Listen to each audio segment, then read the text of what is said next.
लगातार जारी।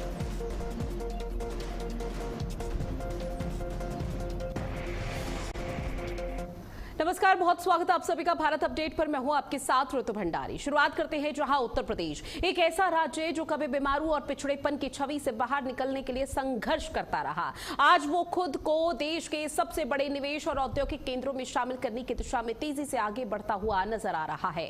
अब बेंगलुरु में आयोजित Uttar Pradesh global growth dialogue 2026 के जरिए योगी सरकार देश के बड़े उद्योगपति, स्टार्टअप लीडर और इसके साथ ही वैश्विक निवेशकों को उत्तर प्रदेश में पूंजी लगाने का खुला न्योता दे रही है। सरकार की तरफ से दावा यह किया जा रहा है कि मजबूत expressway network, defence industrial corridor, data centre park, electric vehicle ecosystem, बेहतर कानून व्यवस्था और आसान कारोबारी माहौल ने उत्तर प्रदेश को निवेशकों की पहली पसंद बना दिया है। लेकिन असली सवाल सिर्फ एमओयू और घोषणाओं का नहीं हो जाता। सवाल तो यह भी पैदा हो जाता है कि क्या ये निवेश कागजों से निकलकर जमीन पर उतर पाएंगे? क्या इससे प्रदेश के युवाओं को बड़े पैमाने पर रोजगार मिल पाएगा? क्या पूर्वांचल, बुंदेलखंड और पश्चिमी यूपी जैसे क्षेत्रों तक विकास की रोशनी बराबरी से पहुंच पाएगी? और सवाल यह भी उठ जाता है कि क्या उत्तर प्रदेश वाकई देश की टेक्नोलॉजी और मैन्युफैक्चरिंग राजधानी बनने की ओर कदम बढ़ा पाएगा? क्या योगी सरकार की नीतियां उत्तर प्रदेश की अर्थव्यवस्था को नई रफ्तार और नई ऊंचाई दे रही हैं, या फिर बड़े बड़े दावों और जमीनी हकीकत के बीच अभी भी एक लंबी दूरी लकीर खिंची हुई है? अब इन्हीं सवालों पर आज की बड़ी बहस होगी। क्या उत्तर प्रदेश बन रहा है देश का नया निवेश केंद्र? क्या निवेश से बदलेगी प्रदेश की तस्वीर, या फिर विकास के दावों की असली परीक्षा अभी बाकी है? क्योंकि आज सीएम योगी आदित्यनाथ की उपस्थिति बेंगलुरु में है। बेंगलुरु में उत्तर प्रदेश सरकार का ग्लोबल ग्रोथ डायलॉग 2026 के कार्यक्रम का आयोजन है, जहां सुबह से निवेशकों से बातचीत की जा रही है, बैठक की जा रही है। बिजनेस के लिए जो पसंदीदा डेस्टिनेशन है वो अब कहीं ना कहीं निवेशकों की पहली पसंद उत्तर प्रदेश बन रहा है। ऐसे में आपको बता दें कि सिंगल विंडो क्लियरेंस जहां सिस्टम से निवेशकों को आसान प्रक्रिया है, उद्योगों के लिए जमीन की बेहतर उपलब्धता है, बड़ी संख्या में जो कुशल वर्क फोर्स है उसका फायदा मिल रहा है, निवेशक अनुकूल तौर पर नीतियों को अपना रहे हैं, इंसेंटिव का असर धरातल पर देखने को मिला है। बेंगलुरु रोड शो में निवेश आकर्षित करने पर फोकस रहा है। टेक्नोलॉजी, जीसीसीएस और एमएनसी और स्टार्टअप को उत्तर प्रदेश में निवेश का न्योता है और लगातार जो बढ़ोतरी है वो देखने को मिल रही है, जहां मैन्युफैक्चरिंग और इंफ्रास्ट्रक्चर पर उत्तर प्रदेश का बड़ा फोकस। निवेशकों को दिखाई जाएगी यूपी की विकास यात्रा पर आधारित लघु फिल्म, जहां ईज ऑफ डूइंग बिजनेस और निवेशक अनुकूल नीतियों का प्रस्तुतिकरण किया जाएगा, प्रेजेंटेशन दिखाई जाएगी। एक्सप्रेसवे नेटवर्क की बढ़ती ताकत को भी प्रदर्शित किया जाना है। साथ ही डिफेंस इंडस्ट्रियल कॉरिडोर पर विशेष फोकस रहेगा। डेटा सेंटर पार्क और इलेक्ट्रिक व्हीकल इकोसिस्टम को यहां पर प्रमुख स्थान मिलता हुआ नजर आएगा। मैन्युफैक्चरिंग सेक्टर में निवेश के नए अवसरों पर फोकस रहेगा। औद्योगिक विकास की रफ्तार अब बनाए रखने की तैयारी उत्तर प्रदेश सरकार की पहली प्राथमिकता है, प्रायोरिटी लिस्ट में टॉप पर रहा है। साथ ही निवेशकों से सीधा संवाद उत्तर प्रदेश सरकार कर रही है और निरंतर आगे भी जारी रहेगा। आईटी के साथ इलेक्ट्रॉनिक्स और मैन्युफैक्चरिंग पर फोकस अपनाया हुआ है। रिसर्च एंड डेवलपमेंट सेक्टर में निवेश आकर्षित करने की तैयारी है। फिनटेक और उभरते हुए डिजिटल सेक्टर पर विशेष फोकस है। सरकार और इंडस्ट्री लीडर्स के बीच अब सीधी वार्ता होगी, जहां निवेशकों के सुझावों के आधार पर नीतियां बेहतर होंगी। नए सहयोग क्षेत्रों की पहचान पर फोकस रहेगा। निवेश के तौर पर अनुकूल माहौल अब उत्तर प्रदेश में निवेशकों को मिलेगा और मजबूत करने की कवायद यहां पर रहेगी। तो बेंगलुरु में जो लगभग तैयारी है वो इस दौरान देखने को मिली।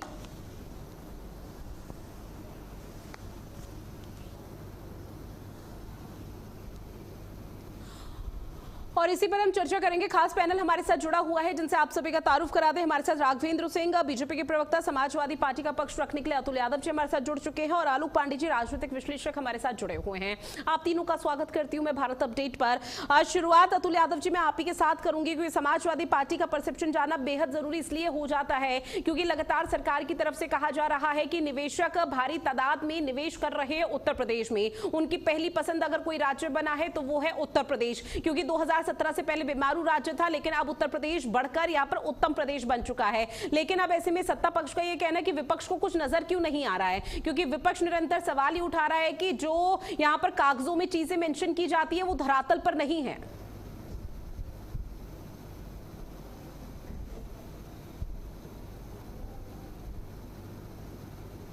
के प्रवक्ता इस पैनल पर हैं, बता सकते हैं, जिले का नाम भी बता सकते हैं। फर्रुखाबाद हो गया, कानपुर हो गया, लखनऊ हो गया, इधर हम पूर्वांचल में चले जाएं। अगर जहां से इस पैनल पर जो आप तो उत्तराखंड से हैं, जो इस पैनल पर बैठे लोग हैं सब उत्तर प्रदेश से हैं। आप बता दें, अपने जिले की बता दें कि किस जगह इंडस्ट्री लगी हुई है। अगर हम मूलभूत देखें तो उत्तर प्रदेश जो है केवल और केवल कृषि आधारित इकोनॉमी पे टिका हुआ है, और हम मूल जो हमारा कृषि से ही जो हमें इकोनॉमी प्राप्त होती है उस पे हम सर्वाधिक हैं। अगर कहीं पे भी अगर कोई 17 से लेकर के आज हम 2026 में हैं, 9.5 साल की सरकार हो चुकी है, कोई ऐसा बड़ा औद्योगिक जो चीज लगी हो और युवाओं को रोजगार मिल रहा हो, किसी भी सेक्टर में मिल रहा हो, बता दें। अब रही बात, सड़कें बन रही हैं, वो सेंट्रल गवर्नमेंट की योजनाएं हैं, कहीं ना कहीं वो सब हमारे द्वारा ही जो उनका अलाइनमेंट तैयार किया गया था। तो भारतीय जनता पार्टी के द्वारा एक ही चीज करी गई है, सिर्फ करी गई है धार्मिक राजनीति और धर्म की राजनीति करते करते सिर्फ कागजों में इन्होंने क्या किया कि सिर्फ बता दिया कि यहाँ पे उद्योग लगेगा, यहाँ पे ये होगा। कोई उद्योग जमीन पर नहीं है और केवल ये साइन करते हैं। साइन करने से नहीं होता है, जमीन पर दिखना भी चाहिए। जमीन पे रितु भंडारी जी ऐसी कोई चीज नहीं दिख रही है जो ये हमें बता सके। मैं सुनने के लिए तैयार हूं और मैं फिर उस पे बताऊंगा कि कहां पे लगी हुई है और कितने लोगों को रोजगार मिला है। ठीक है, मैं इसी सवाल को आगे लेकर चलती हूँ बीजेपी के प्रवक्ता के पास। राघवेंद्र सिंह जी, जवाब दीजिए। अतुल यादव जी पूछ रहे हैं ऐसी कोई योजना जहां पर भारी सेक्टर में, किसी भी सेक्टर में भारी तादाद में यहाँ पर लोगों को रोजगार मिला हो, युवा आज बेरोजगार ना, घर पर खाली ना बैठा हो, ऐसा कोई सेक्टर है आपकी नजर में? तो जी देखिए, सबसे पहले मैं बात करता हूँ इनकी सरकार से। मैं सब बताऊंगा, मुझे 2 मिनट का समय दीजिए। इनके समय में उत्तर प्रदेश की क्या स्थिति थी? बेरोजगारी जो 13.5% की थी, आज की तारीख में उत्तर प्रदेश में बेरोजगारी हम लोग 2.4% लाकर कर दी है। सरकारी नौकरी 90,000 देने का काम किया था मैंने, 11 लाख से ऊपर का सरकारी नौकरी देने का काम किया है। अब मैं बात करना चाहती हूँ उत्तर प्रदेश की अर्थव्यवस्था की। आज की तारीख में उत्तर प्रदेश देश का 2nd लार्जेस्ट इकोनॉमी। इनके समय में उत्तर प्रदेश की अर्थव्यवस्था 12 लाख करोड़ की थी। आज की तारीख में हमने मात्र 8-9 वर्षों में इसको 4 गुना करने का काम किया है। आज की तारीख में उत्तर प्रदेश की अर्थव्यवस्था 40 लाख करोड़ से ऊपर है।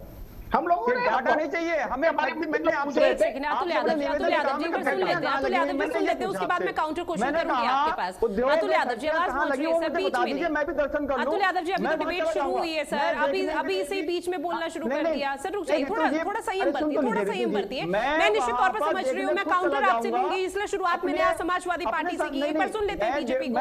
आप ही के सवालों का जवाब दे रहे हैं। राघवेंद्र जी से इतना जानना चाह रहा हूँ कि मैं खुद देखने चला जाऊंगा कि कहां दिख रही है। मैं भी, मेरा चश्मा कहीं ऐसा तो नहीं है कि धूमिल हो रहा है, केवल भाजपा के चश्मे में दिख रहा हो।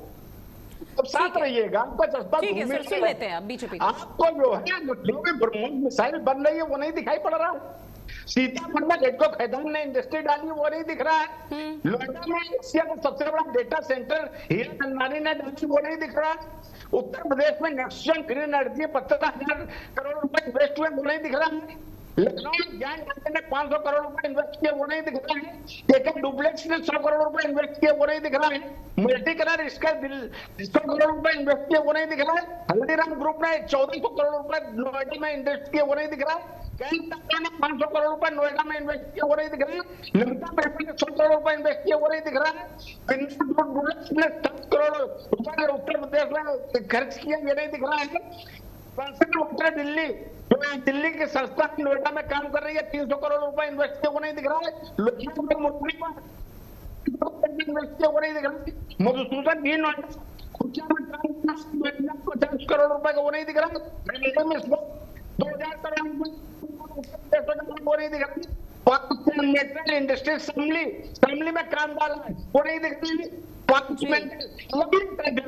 इनको तो कुछ दिख ही नहीं रहा है। चलिए मेरे से जवाब ले लीजिए अगर अनुमति चैनल देखिए, इसमें कोई दो राय नहीं है कि बीजेपी की तरफ से विकास तो किया गया है, लेकिन समाजवादी पार्टी का शासन था तो ये भी नहीं कहा जा सकता कि समाजवादी पार्टी ने कुछ नहीं किया है। सर राघवेंद्र जी, मैं लौटूंगी आपके पास क्योंकि आपका ऑडियो मेरे पास तक क्लियर नहीं पहुंच पा रहा है। लेकिन आलोक पांडे जी, जो विपक्ष की तरफ से सर आरोप निरंतर लगाए जा रहे हैं कि धरातल पर जो विकास दिखना चाहिए, जो निवेशकों की संख्या दिखनी चाहिए, निवेश करने का तरीका दिखना चाहिए, वो उत्तर प्रदेश में नजर नहीं आ रहा। इसको लेकर आप कितना इत्तेफाक रखते हैं?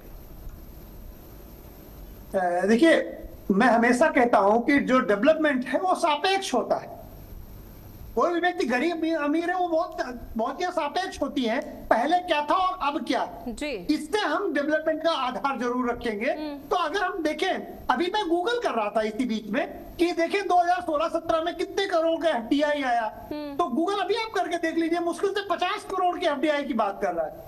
50 करोड़ एफडीआई 2016-17 में। और अगर अभी गूगल आप करते हैं तो कई हजार करोड़ की निवेश की बात करता है गूगल भी। मैं गूगल की बात कर रहा हूं, अभी तो अभी सर्च कर ले। तो इसका मतलब है कि एफडीआई के मामले में उत्तर प्रदेश पहले तो बेहतर स्थिति में आया, लेकिन आपके इधर सब चंगा हो गया है, गरीबी खत्म हो गई उत्तर प्रदेश की। तो 25 करोड़ लोगों का है राज्य, एक राष्ट्र के बराबर, दुनिया का छठवां सबसे बड़ा राष्ट्र है उत्तर प्रदेश पॉपुलेशन के आधार पर। तो पर कैपिटा इनकम अगर आप देखें, जब अखिलेश यादव जी गए थे तो 53,000 रुपए था उत्तर प्रदेश का पर कैपिटा इनकम। इस समय 1,06,000 1,10,000 के आसपास उत्तर प्रदेश का इनकम है। तो इसका मतलब यह है कि पर कैपिटा इनकम के मामले में भी उत्तर प्रदेश की पहले से बेहतर हुई है। इंफ्रास्ट्रक्चर के मामले में उत्तर प्रदेश कम से कम 11-12 एक्सप्रेस कंप्लीट कर रहा है, 9 तो एक्सप्रेस कंप्लीटेड है। उत्तर प्रदेश में इलेक्ट्रिसिटी की अवेलेबिलिटी पहले से बेहतर है। तो चीजें 10 साल में अपेक्षाकृत पहले से बेहतर होगी। इसका मतलब ये नहीं है कि उसके पहले डेवलपमेंट नहीं आया था, लेकिन उसकी गति जरूर धीमी थी। मेरे गांव के बगल में ही ब्रह्मोस मिसाल का कुर्नी साड़ में डिफेंस कॉरिडोर बना, सबसे निगलेक्टेड एरिया था। मैं बार बार कहता हूँ, यादव जी के समय कितने बार मैंने कहा कि उस जगह पर साड़ में हरिया पे दिसंबर की सर्दियों में लूट लिया जाता था। आज वहां केडिया आ गया, डिफेंस कॉरिडोर आ गया, मेरे यहाँ लोगों को काम मिलने लगा। मेरे गांव के मंदिर में बहुत बड़ा हॉल बन गया, तो मंदिर का विकास भी हो रहा है और डिफेंस कॉरिडोर भी लग रहा है। मैं तो सोचता था कि मेरे क्षेत्र में कभी कोई इंडस्ट्री आएगी ही नहीं। 50 साल में मेरे गांव के 5-10 किलोमीटर के दायरे में एक भी इंडस्ट्री नहीं आई। पिछले 50-60-70 सालों को इंडस्ट्री नहीं लगी। जब से भारत आजाद हुआ, मेरे गांव के सेंटर में ऐसे 10 किलोमीटर 15 किलोमीटर की लकीर खींच दी जाए, एक भी उद्योग नहीं लगा, सबसे पिछड़ा एरिया था। तो आप ये समझिए कि इस तरह की स्थितियों में कम से कम जो है आप सरकार कुछ बेहतर करने की कोशिश कर रही, मैं ये कह सकता हूँ। बिल्कुल। और देखिए आलोक, यहाँ पर अतुल यादव जी, चूंकि आपने कहा कि अभी धरातल पर कुछ नजर नहीं आ रहा है, लेकिन सर इस बात में भी कोई यहाँ पर हर सिक्के के दो पहलू होते हैं। समाजवादी पार्टी ने जो विकास कार्य किया, उसी विकास कार्य को निरंतर आगे बढ़ाया गया। आपने शुरुआत में जिक्र किया कि सर 9.5 साल हो चुके हैं, तो निश्चित तौर पर 9.5 साल में कुछ ऐसा तो किया होगा जो विपक्षी पार्टी को लगा होगा कि हाँ, ये सरकार की तरफ से बेहतर प्रयास किया गया है, बेहतर कदम उठाया गया उत्तर प्रदेश को आगे बढ़ाने के लिए। ऋतिक भंडारी जी, उत्तर प्रदेश में अगर विकास कार्य किया गया होता तो उत्तर प्रदेश में बेरोजगारी दर सबसे ज्यादा है इस समय। अगर देश में किसी भी राज्य में सबसे ज्यादा बेरोजगारी दर है तो उत्तर प्रदेश में है। ये भी आंकड़े साफ कितनी है? मैं दे रहा हूँ, रुक जाइए, सुन लीजिए, मैं आपके बीच में सुन लीजिएगा, मैं दे रहा हूँ, डाटा के साथ दे रहा हूँ, सुन लीजिए। उत्तर प्रदेश में अगर आज की डेट में ट्रेनें जो है खचाखच भरकर जा रही हैं, गरीब परिवार हैं वो आज भी अन्य राज्यों में अरे सुन लीजिए राघवेंद्र, सुन लीजिए, मैं ना डाटा पे डिबेट जो जिनको समझ में आए ना, चुनाव का समय है, हम वो बात समझाएंगे जो समझ में आनी चाहिए। ये बता दीजिए, कानपुर के आसपास कौन सी इंडस्ट्री लगा दी, उन्नाव के आसपास कौन सी इंडस्ट्री लग गई, फरुखाबाद के आसपास कौन सा उद्योग लग गया। सुन तो लीजिए। अरे आलोक भाई, फिर आप कहोगे यादव जी बोलने नहीं देते हैं। मैं ना हर महीने मेरा आना जाना है, 2-4 दिन बाद आपके अगल बगल ही हूँगा, और चिंता मत की। मेरे द्वारा हमेशा देखा जाता कि कहाँ पे। जी अतुल यादव जी, आवाज पहुंच रही है? ठीक है, अब राघवेंद्र जी जवाब दीजिए, चूंकि देखिए बेरोजगारी दर का जिक्र कर रहे हैं जो कि 1 माफ कीजिएगा, सर 1 सेकेंड जी अतुल जी जल्दी से बात रुकिए, उसके बाद राघवेंद्र जी के पास जाऊंगी मैं। जी, तो मेरा कहना है कि उत्तर में बेरोजगारी अपने चरम पर है। जो चीजें कागजों पे हैं, कोई चीज धरातल पे दिखाई नहीं देती है। लेकिन सर आप ये डेटा रख रहे हैं कि उत्तर प्रदेश देश में नंबर 1 है बेरोजगारी दर पर, ये कहीं नहीं दिखा रहा सर। आप अगर इसको शायद गूगल भी करें या फिर एआई से पूछने की कोशिश करें तो सर कहीं भी मेंशन नहीं होगा। अगर देखिए, मैं केरल टॉप 1 पर आ रहा है सबसे। नहीं, मैं लीजिए, आपकी उत्तर बात से प्रदेश डिनाई में नहीं कर रही। अगर पॉलिटिकल युवा- पार्टी है, आप लोग विपक्ष की भूमिका निभा रहे हैं, निश्चित तौर पर चलिए, आप लोग कुछ फैक्ट्स के नहीं, साथ आएंगे, लेकिन नहीं, अगर उस अगर- फैक्ट्स को अगर अगर- दर्शकों के सामने रखा जाए तो ज्यादा बेहतर सभी के लिए हो जाएगा। देखिए, आप लोग ना दिखा पाए, इसमें मेरी क्या गलती? सर, हमारी उत्तर कोई प्रदेश में मजबूरी पढ़ाई नहीं है, लिखाई का हमारी स्तर कोई सबसे मजबूरी गिरा नहीं है। अतुल यादव जी, हमारी कोई मजबूरी अगर नहीं देखा है। जाए, हाँ, वापस से आप चीजों, आप फैक्ट्स दिखाइए सर, उसको लिए कोई मना नहीं कर रहा। मैं भी बहुत तरीके से बात सलीके से बोल रहा हूं, आप भी बहुत सलीके से बोल रहे हैं। बस फैक्ट्स दिखा दीजिए, अगर फैक्ट्स हैं आपके पास वो डेटा सामने रखिए। ऋतु जी एक प्रॉब्लम होती है, सुन लीजिएगा। मैं विभिन्न आपके चैनल के साथ साथ विभिन्न चैनलों पे देखता हूं कि जब भी भारतीय जनता पार्टी या राजनीतिक विश्लेषक जो भारतीय जनता पार्टी के पक्ष में बोल रहे हैं, तो आप लोगों के द्वारा टोका टोकी नहीं करी जाती। मैं आप पे आरोप नहीं लगा रहा हूं, लेकिन ये बीमारी देखिए, सारी अगर चैनलों की बीजेपी ये हो उलूल चुकी है कि जब भी बीजेपी अगर जब भी उलूल सुन तो चीजें बोलेगी, लीजिए, सुन लीजिए, जब भी कोई ठीक है विपक्ष सर, से बैठा माफी के होता है, साथ समाजवादी अभी मैं पार्टी हो, आप सभी को बीच में कांग्रेस टोक पार्टी रही से हूँ। बैठा आगे हो, मैं प्रवक्ता- जरूर चर्चा को यहाँ पर जारी रखूंगी, लेकिन सीधा बेंगलुरु लिए चलते हैं, जहां उत्तर प्रदेश और सरकार का ग्लोबल ग्रोथ डायलॉग 2026 के दौरान योगी आदित्यनाथ क्या कुछ कह रहे हैं।